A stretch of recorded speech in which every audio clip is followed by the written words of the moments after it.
عاشت السهرة أمس مختلف شوارع مدينة وهران على غرار العديد من مناطق الوطن أجواء من الفرحة والاحتفالية بعد تأهل المنتخب الصديق جنوب إفريقيا إلى نهائي كأس إفريقيا، حيث امتلأت الشوارع الباهية بالمواطنين الذين أشعلوا الألعاب النارية فرحا بنتيجة اللقاء. التغطية للزميل ياسين راشي.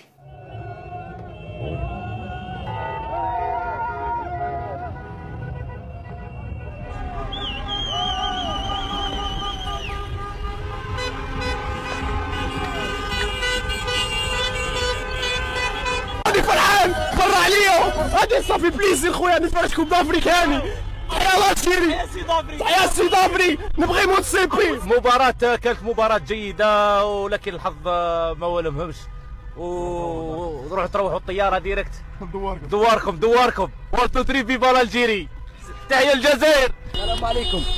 خاوة كيشاوروا دروك خاوة هما ربحوا لنا العيب، حنا خاطينا ولد عمي دروك راني نرقد غايه كيشاوروا تمرك ونرقد غايه دروك خاوة سواء خاوة يلا.